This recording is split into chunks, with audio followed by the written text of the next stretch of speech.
Welcome to star 9 news.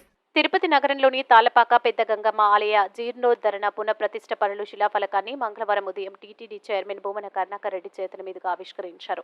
ఈ సందర్భంగా అమ్మవారికి భూమన కరుణాకర్ రెడ్డి ప్రత్యేక పూజలు నిర్వహించారు. ముందుగా భూమన కరుణాకర్ రెడ్డి దేవాదాయ శాఖ అధికారులు అర్చకులు పూర్ణ కుంభంతో స్వాగతం పలికారు.